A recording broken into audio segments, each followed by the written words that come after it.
Avec vous sur Sud Radio pour le 10h midi, 11h midi, nous commentons l'actualité avec vous et avec aujourd'hui Virginie Leguet. Bonjour Virginie. Bonjour, bonjour. Chef adjoint au service politique de Paris Match. Paris Match avec un scoop aujourd'hui, une interview pour le coup, là c'est vraiment exclusif et mondialement exclusif, l'interview de Nafissatou Diallo. 9 ans après l'affaire. 9 ans après l'affaire, c'est un très, très beau coup où elle raconte que sa vie est un enfer et qu'elle a été privée de justice, absolument. Alexandre Malafaille, président du think tank Sinopia, bonjour. Bonjour Valérie, bonjour. Jean-Luc Touly, président du FRIC, le Front républicain d'intervention contre la corruption. Bonjour Valérie. Bonjour. Et Éric Verhaeghe qui est avec nous à distance. Bonjour. Vous êtes entrepreneur et fondateur du blog politique Le Courrier des Stratèges. Je précise que vous êtes à distance puisque parfois nos auditeurs nous disent vous n'avez pas le masque et tout. Je précise qu'on a les 2 fenêtres ouvertes, que nous sommes à distance, que nous désinfectons le studio et que nous avons un invité. Que nous avons enlevé nos masques il y a 2 minutes. Il y a 2 minutes, en rentrant dans la pièce. Le conseil scientifique est inquiet. Le gouvernement aura des mesures difficiles à prendre. Voilà, on se demande ce que seront ces mesures difficiles à prendre. Une épidémie qui repart, un climat anxiogène. Le Tour de France est-il macho et polluant, comme le dit le maire de Lyon? On va en parler, mais on va parler plus généralement des maires écolos qui ont des positions pour le moins dogmatiques, en tout cas assez étranges. Mais si vous voulez les défendre ou si vous comprenez leurs décisions, appelez-nous 0826 300 300. Petit tour de table avec vous. Virginie, un coup de cœur?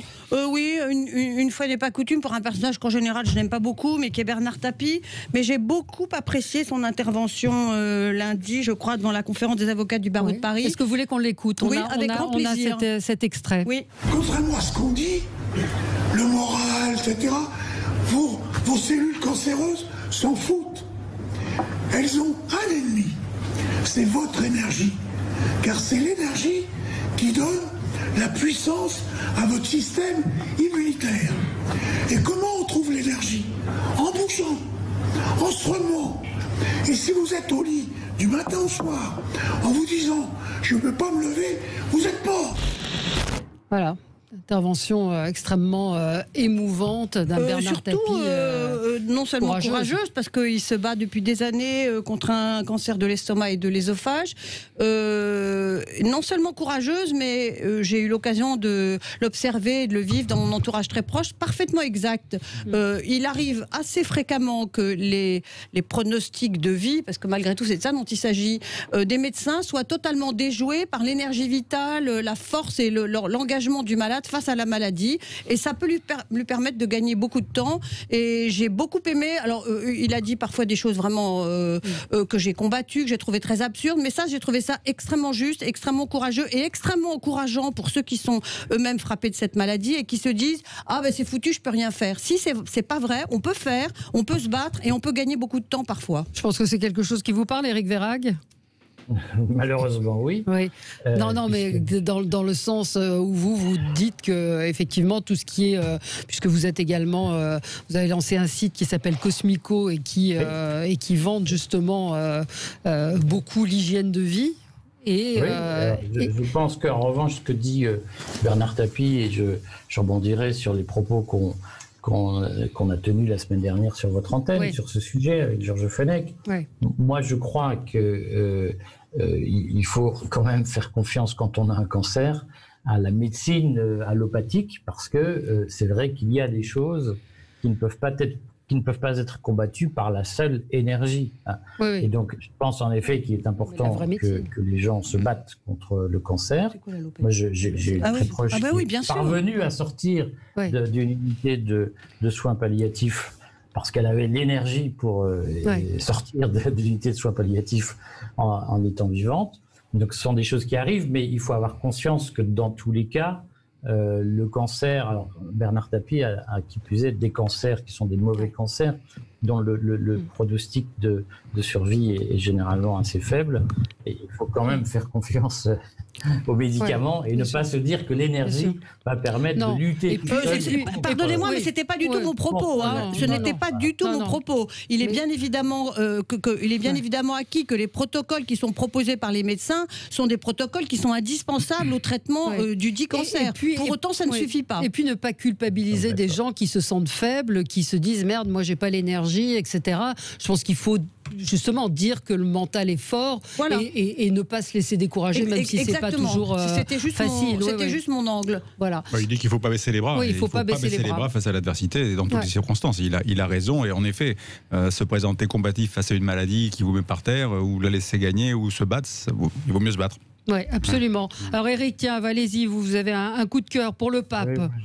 Je sens une petite ironie, je ne sais pas pourquoi. Mais pas du tout. Le pape a donné une longue interview qui est publiée dans un livre, et il est interrogé sur la morale chrétienne, et notamment sur le rapport du christianisme avec la gastronomie et avec les plaisirs de la chair, comme on dit. Et il explique que ce sont des plaisirs d'origine divine et que donc ces plaisirs ne doivent pas être combattus. Et je trouve que c'est une évolution importante. Autant on peut voir qu'on va en parler tout à l'heure, il existe aujourd'hui des forces rigoristes dans la société, et notamment ceux que je considère être les héritiers des catholiques de gauche que sont les écologistes, qui nous expliquent que se faire plaisir c'est mal et qu'il faut restreindre de plus en plus les jouissances de la vie. Je trouve à la fois sympathique et en même temps révélateur que ce soit le moment où l'Église catholique fait un vrai pas, puisque vous savez qu'à une époque, on considérait que tous ces plaisirs étaient des péchés véniels et qu'ils devaient être combattus. Je trouve cette évolution théologique tout à fait intéressante et significative. Reconnaître que les plaisirs de la chair, je ne sais pas si vous avez dit ça comme ça, enfin bref, les rapports sexuels sont d'ordre divin, pourquoi pas, mais moi la question qui reste posée et que le plaisir. Mais moi la question qui reste posée, c'est comment par exemple l'Église se situe par rapport à la contraception quand on veut choisir le moment de ses grossesses, et quand on est une femme, et l'Église jusqu'à présent a toujours dit que la contraception... Quand on est un homme, la contraception n'est pas qu'une affaire de femmes. Vous avez tout à fait raison, mais en général, reconnaissez-le, même encore en 2020, en général, c'est la femme qui s'en occupe. Oui, majoritairement. Mais c'est vrai que ne faut jamais oublier dans le cadre de l'Église que son message a vocation à être universel. On peut ne pas être d'accord sur le continent européen, compte tenu d'un certain nombre d'avancées, on va dire sociales ou sociétales, mais l'Église, elle ne parle pas qu'aux Européens, elle parle aux Africains, elle parle aux Indiens. La contraception, ça s'adresse au monde entier. Et oui, mais peut-être que dans leur conception de l'humanité, la vision est un peu plus globale. Voilà. Jean-Luc Touly, c'est un coup de gueule attendu comme de votre part. D'ailleurs, c'est Gérard. Mais je suis pour le plaisir, il n'y a pas de souci là-dessus.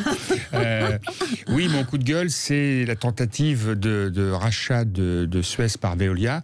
Alors, j'ai travaillé chez Veolia, donc je connais bien le problème, et je suis dans une communauté d'agglomération qui est gérée par Suez de manière absolument scandaleuse. Donc, je ne suis ni pour l'un ni pour l'autre, et c'est pas l'histoire des salariés qui risquent d'être licenciés du fait de la... C'est pas cet aspect-là qui m'intéresse particulièrement. C'est le fait qu'aujourd'hui, les collectivités vont ne plus avoir le choix. Ils avaient déjà peu de choix du fait qu'il n'y avait que 2 mastodontes en France et au niveau international, mais en France, ils dirigent près de 60% des communes qui n'auront plus affaire qu'à une seule entreprise. Le monopole. Un monopole. Alors, et de plus, au niveau de la Commission européenne, que j'ai saisi comme l'autorité de la concurrence, pour justement abus de position dominante, ces tentatives ont déjà été faites en 2010, en 2012, et avaient été arrêtées par la Commission européenne, justement pour atteinte à la concurrence et pour abus de position dominante. Donc tout ça est assez navrant, qu'aujourd'hui on est pour une concurrence effrénée, transparente et tout ce qu'on veut, et là on va avoir, pour un service essentiel comme l'eau, comme les déchets, comme le chauffage urbain, une seule entreprise. Donc évidemment, pour les usagers, quand on dit la concurrence, ça fait baisser le prix, vous imaginez que l'inverse, ça va faire augmenter. Oui, enfin c'est pas encore fait. Non, mais Suez, je sais que Suez, ce matin, conseil d'administration a suivi la direction générale pour dire non à la proposition, mais comme c'est Engie qui veut vendre sa participation, et puis alors ce que je ne vous ai pas dit, c'est que Veolia, assez malin évidemment, propose de vendre, si l'opération marche, sa branche eau à un fonds de pension plutôt ami, Le problème, c'est que ce fonds de pension va se substituer au contrat de cette société qui a des contrats depuis, au niveau d'Île-de-France, une centaine d'années. Pour Lyon, ça fait depuis 1853.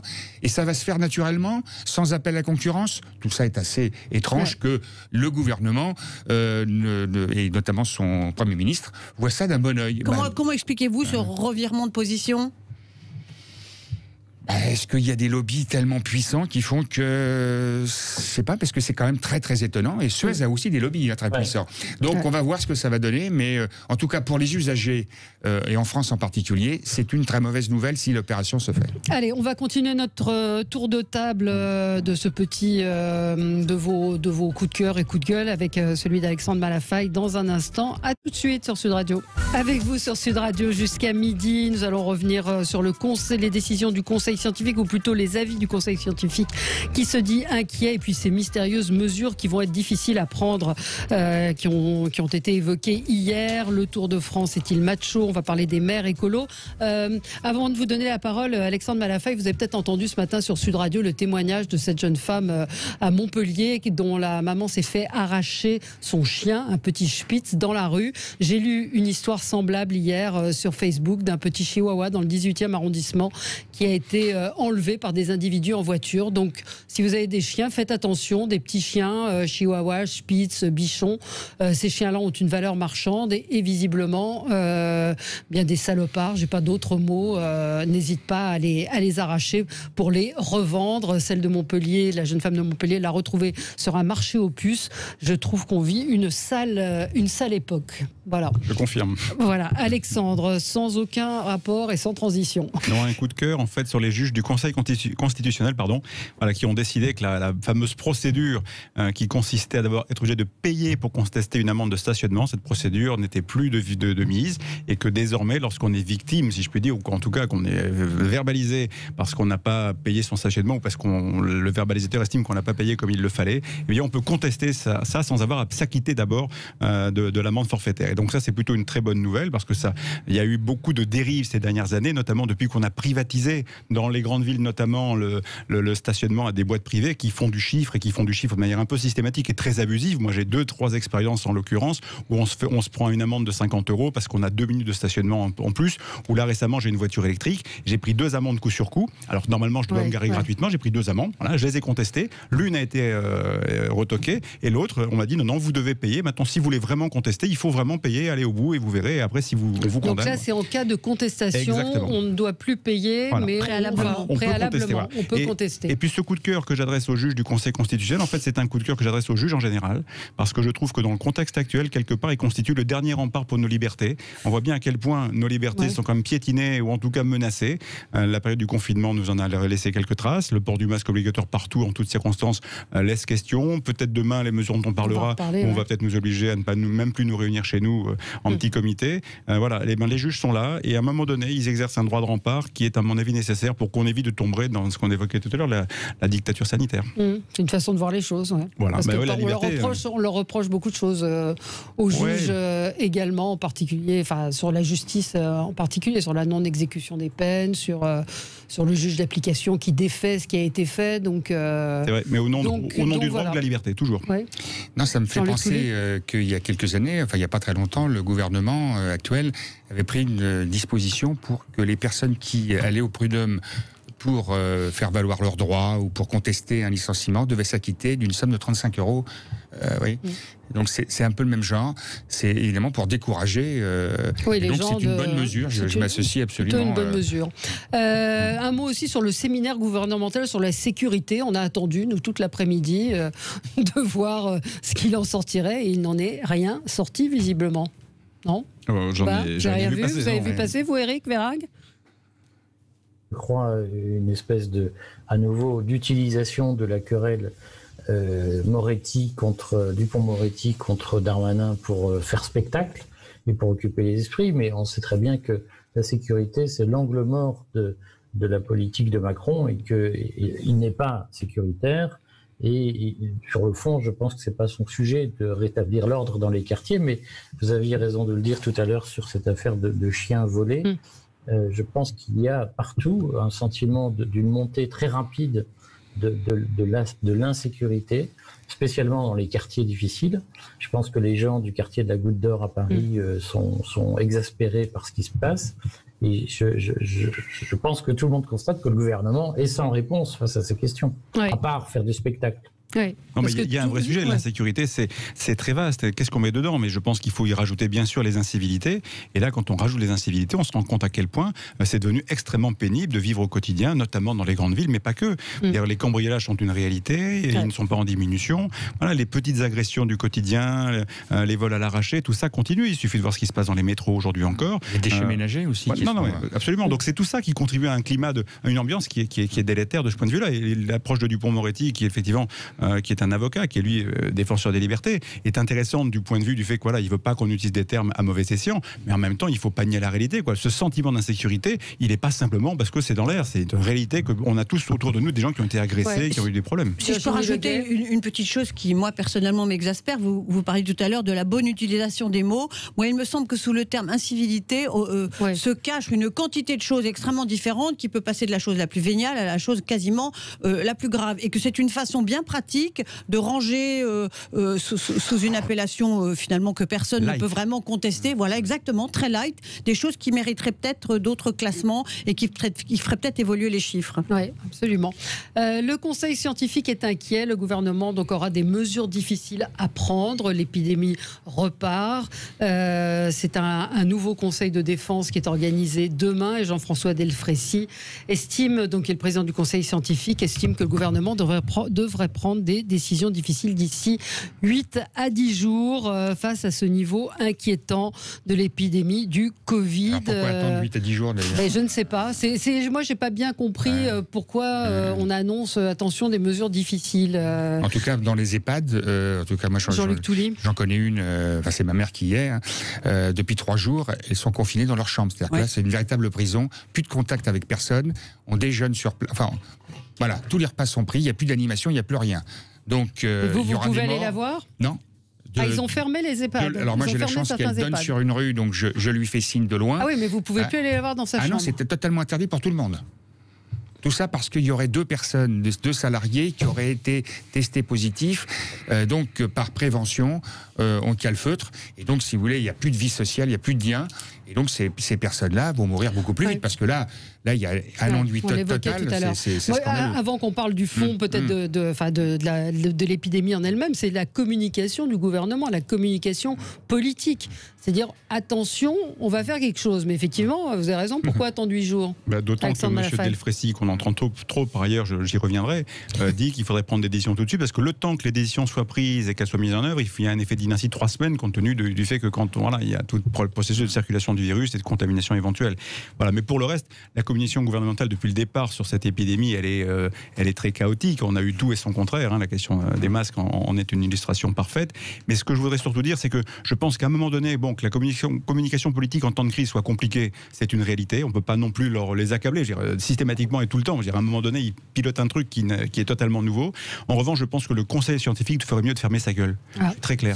Je pense que tous ces gens-là, tous ces médecins qui font partie du Conseil, après que les Corinne Lacombe et autres veulent aller se faire payer par les labos et aller faire des commentaires sur les Karine Lacombe. Très bien, vous voyez, elle ne m'a pas marqué. Sauf que ce qui me marque, ce sont ses interventions.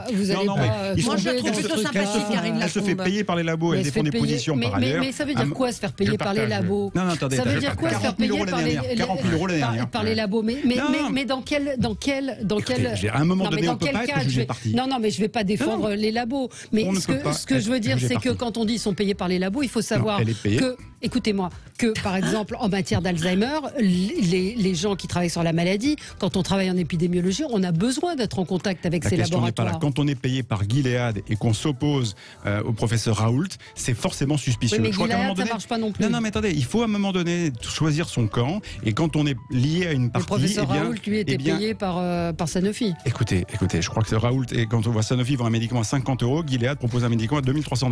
Qu'il était prêt à mettre gratuitement à disposition. Non, l'Union européenne a passé une commande de 60 millions.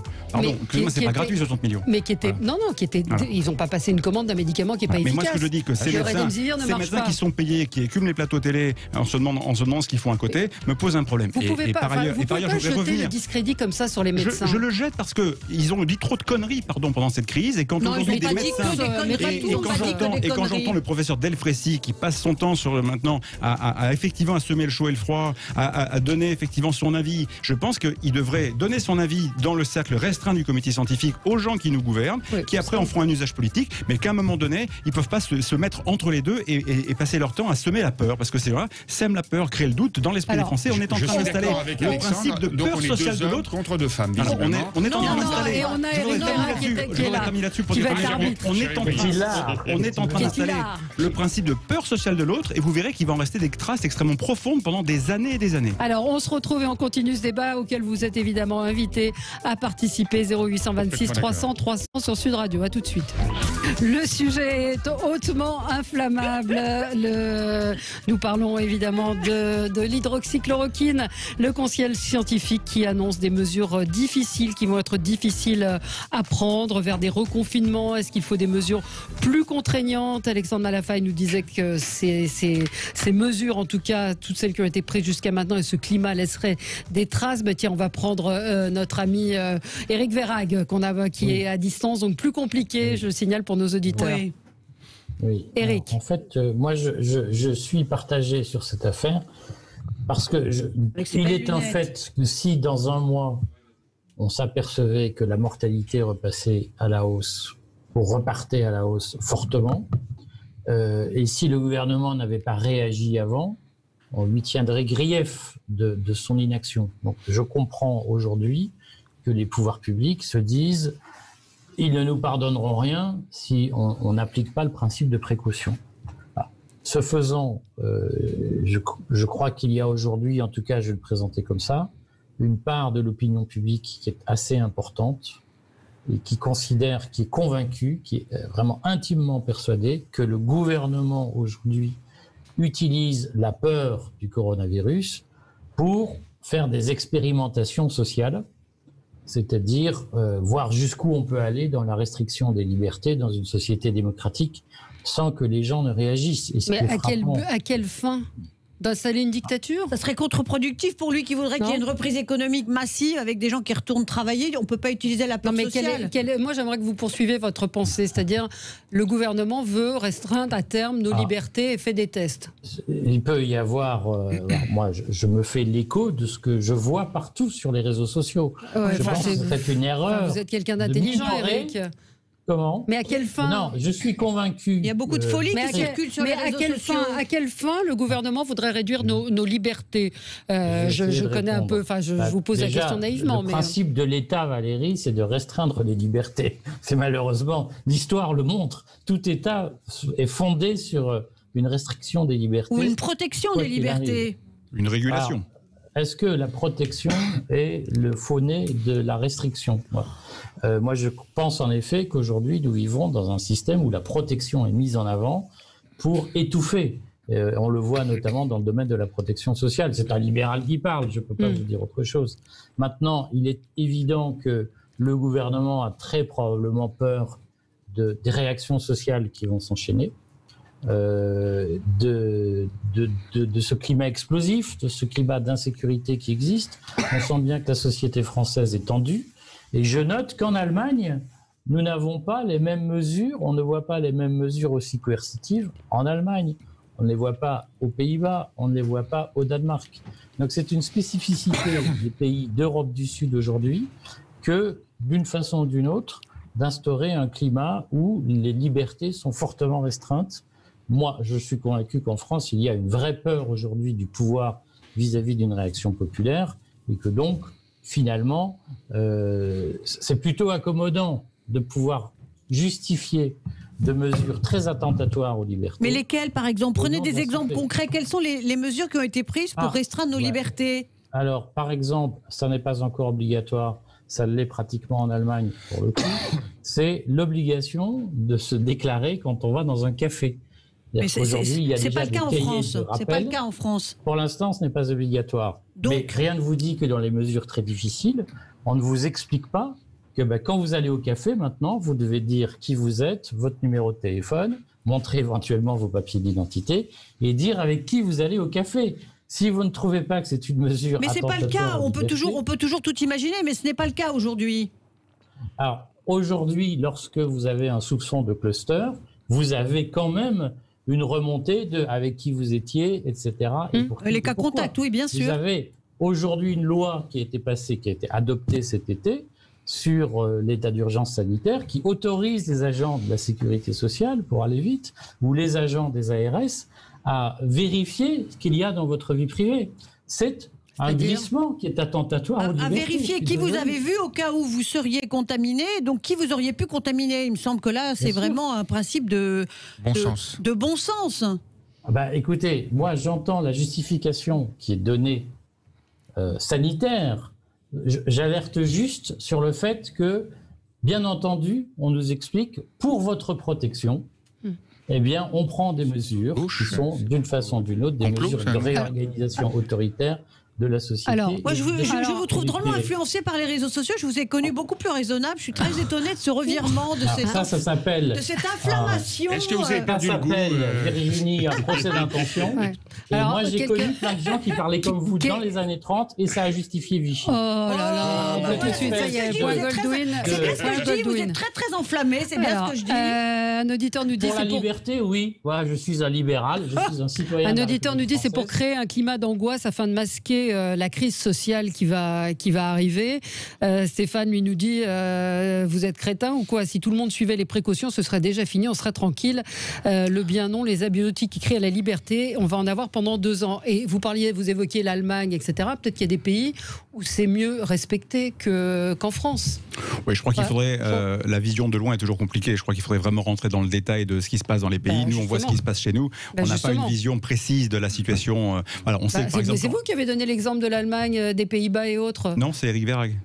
C'est pas vous qui avez dit que... Ah, c'est Eric, pardon. Voilà. Mais non, c'est pas grave. Il est dans ma ligne de mire avec la caméra derrière. J'ai confondu. Jean-Luc, vous vouliez réagir? Moi, je m'étonne un peu. Enfin, souvent, dans ma jeunesse, moi, je disais, par exemple, que la dictature espagnole de Franco incitait justement ce gouvernement à faire que la population se laisse aller dans les stades de football, ce qu'on appelle l'opium du peuple. Alors, mais moi, je suis pas quand même pour le complot. Oui, effectivement, je comprends ce que disait. Non, mais un petit peu quand vous même. Dites qu'il y a un but derrière ces mesures sanitaires, qui est de restreindre les libertés. Je pense qu'il ne faut pas exagérer. Peut-être qu'évidemment, on essaye par ce biais-là de faire passer les choses ou de se prémunir. C'est de bonne guerre. D'ailleurs, quel que soit le gouvernement, je pense qu'il y aurait une attitude à peu près équivalente. Si je puis rebondir pour dire qu'effectivement, là où je rejoins Eric Verhaeghe, c'est que toutes les crises qu'on a vécues ces dernières années, y compris crise terroriste, ont vu un effet cliqué par rapport à la restriction des libertés, à l'encadrement des libertés, au contrôle systématique. On voit aujourd'hui qu'il y a une présence beaucoup plus importante des caméras de surveillance, du contrôle, de la traçabilité des citoyens, etc. Tout ça, et on ne reviendra pas en arrière. Là maintenant, j'entendais ce matin le professeur Delprécy, on parle de liberté, allons-y.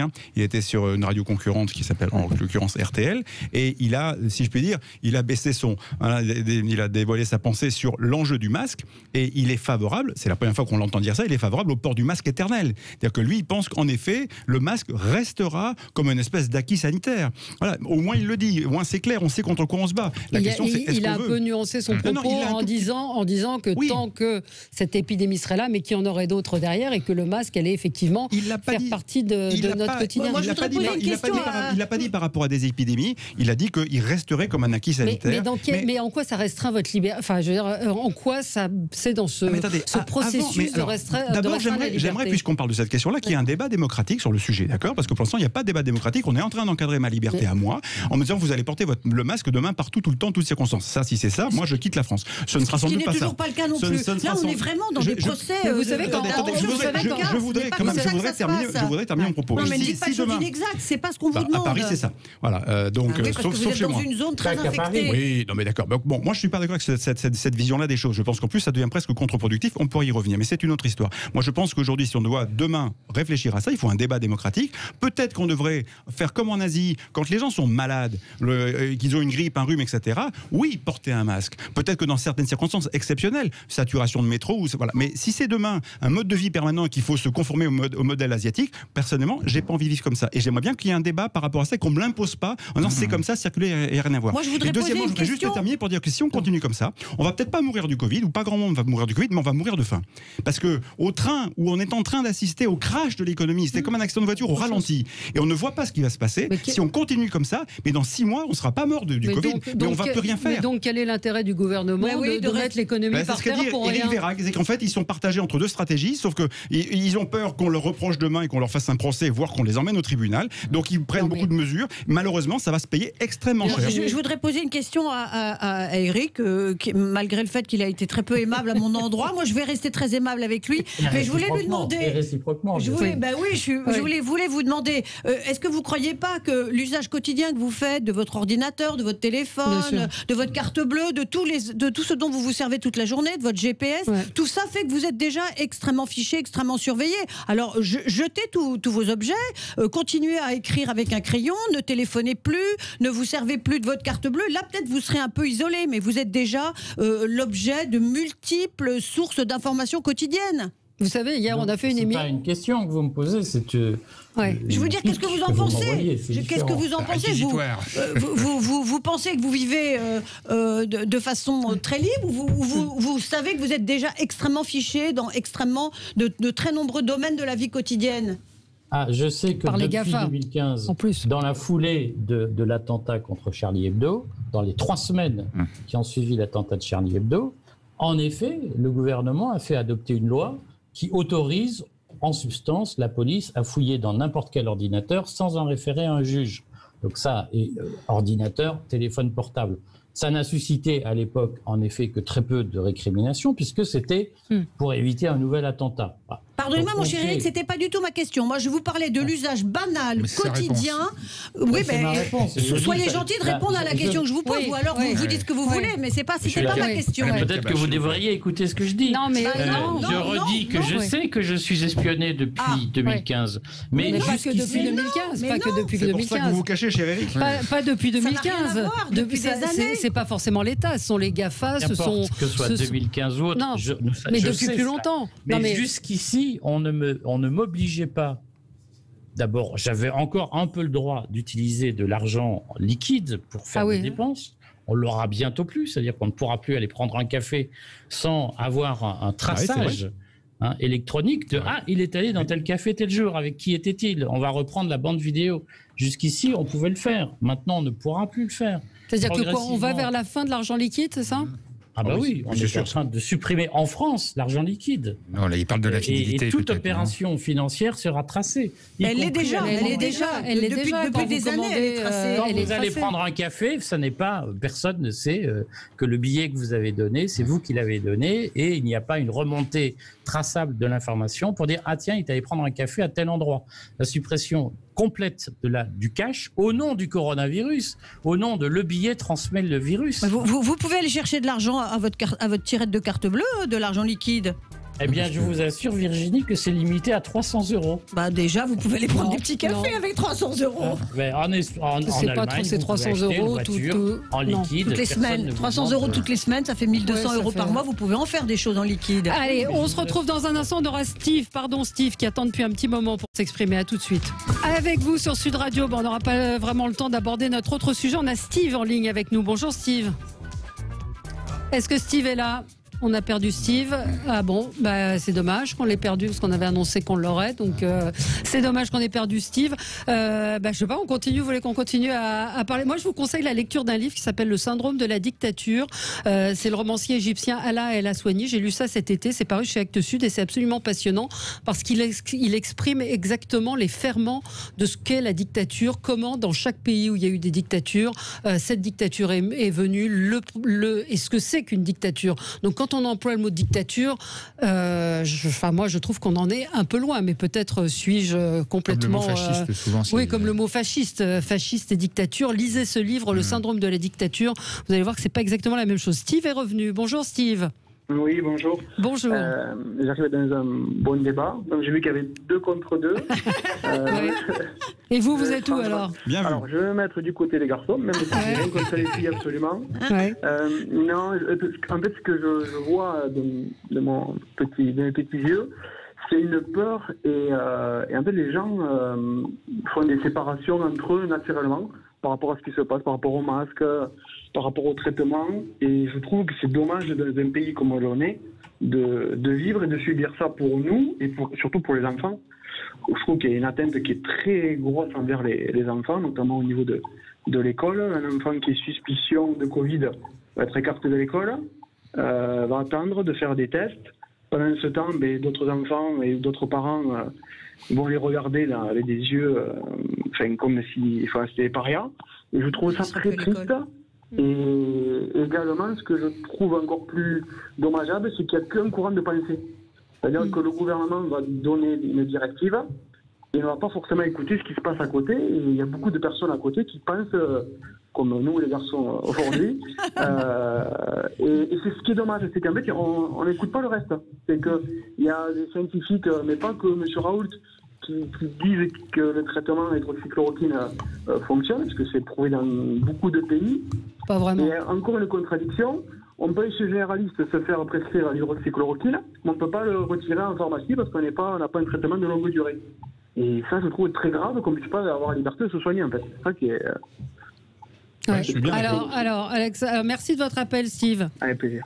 Ah mais moi je suis bien d'accord. Le fait qu'on ait interdit aux médecins la faculté de faire le choix de la thérapie et du soin à donner à un patient, en disant au prétexte que peut-être qu'il y avait quelques effets indésirables d'un médicament, en l'occurrence l'hydroxychloroquine, et qu'on ait retiré ce droit aux médecins, ce pouvoir aux médecins, pour moi c'est une folie. Il faut laisser aux médecins individuels qui connaissent individuellement leurs patients le choix de soigner. Voilà, l'approche de Raoult, je le rappelle, c'était de soigner très vite, très tôt pour casser la charge virale. Voilà. Et lui disait mon petit cocktail en bithérapie, ça fonctionne. C'est peut-être pas le seul, mais ça fonctionne. Peut-être que ça fonctionne dans certains cas, peut-être pas dans d'autres. Ce qu'on lui a reproché, c'est de ne jamais avoir produit d'études faites en double aveugle. Non, mais moi, ce que je reproche au système, c'est justement qu'aucune étude en France n'a été faite pour justement montrer en double aveugle. Ça a été fait à un niveau international. Il y a une collaboration internationale. Mais qu'est-ce que ça change que ce soit fait en France? Non, ça change qu'on aurait dû reproduire exactement le protocole de Raoult, d'Éric Raoult. Mais pourquoi il l'a pas fait? Mais pourquoi il l'a pas fait? Mais lui, il a décidé. Lui, il a décidé que dans pardonnez-moi. Lui, il a décidé que par rapport à une situation de crise, il soignait tout le monde. Il faisait pas de tas. Voilà, ça c'est son choix. On aurait très bien pu avoir en France. Mais en France, personne. C'est quand même ballot. 6 mois avec cette affaire. Mais c'est quand même ballot. Je voudrais juste terminer ma phrase. En France, aucune organisation publique, ni à Paris, ni en province, en région, n'a décidé de faire la même chose que le professeur Raoult, en disant ok, mais nous on va faire 2 tas et on démarre très tôt. Vous avez des symptômes, ok. À un tas, on fait du placebo, et à un autre tas de patients, on donne la posologie d'Didier Raoult. Mais pourquoi vous voulez que ce soit les autres qui le fassent et pas lui?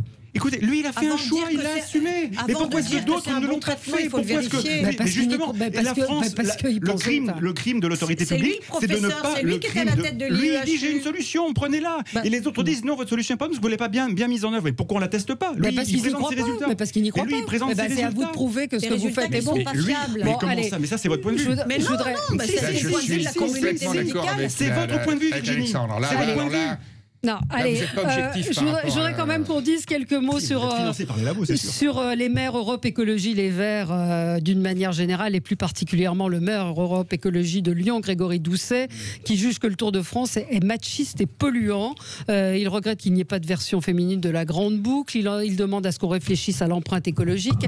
Vous avez le maire, alors je ne sais pas si on a vérifié cette information, mais c'est le maire de Grenoble cette fois-ci, c'est le maire de Lyon également, toujours, qui refuse de se rendre à la traditionnelle cérémonie de vœux des Échevins à la basilique de Fourvière au nom de la laïcité. En revanche, demain, il va poser la première pierre de la grande mosquée de Gerland. Voilà. Donc un mot quand même sur ces maires écolos qui se démarquent, qui affirment leur position. Celui de Grenoble qui dit aussi circuler, il n'y a rien à voir, il n'y a pas besoin de policiers ni de sécurité. Moi, je suis malheureusement content d'avoir quitté Europe Écologie Les Verts quand je vois ça. C'est malheureusement parce qu'ils font des choses bien, mais franchement, là, on est c'est l'ayatollah qui décide. Alors, on va pas poser la première pierre là, puis on va la poser non, mais c'est n'importe quoi. Il y a des choses qui sont justes, mais il y a des choses qui sont complètement arbitraires. Ça, je peux pas partager ça. Non, je comprends pas. Alors, Éric Verhaeghe. Oui, enfin, moi, je pense que Europe Écologie Les Verts, c'est deux choses fondamentalement. D'abord, un mouvement très rigoriste moralement, et on voit bien que tout est culpabilisé, tout ce qui ressemble à une fête populaire est culpabilisé et stigmatisé.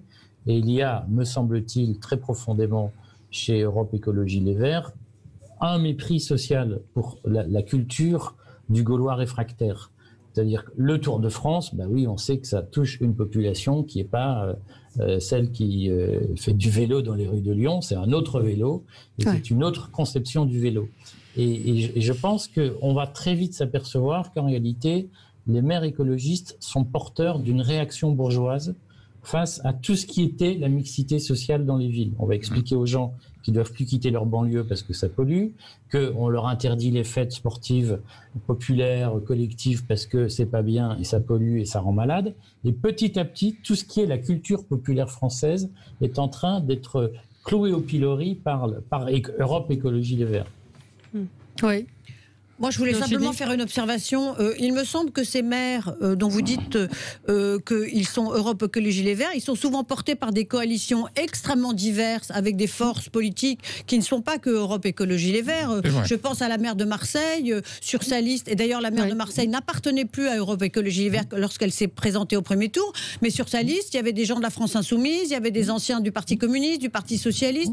Il y a là-dedans tout un tas de gens qui sont bien plus radicaux que Europe Écologie Les Verts. Et c'est souvent ça leur difficulté, c'est qu'ils sont prisonniers de leur coalition. Et elle a fait une conférence de presse avec Martine Vassal, qui est complètement de bord et qui est un petit peu rattrapée par des affaires, en présence de Didier Raoult. Exactement. Et donc il y a des choses assez incohérentes, enfin a priori.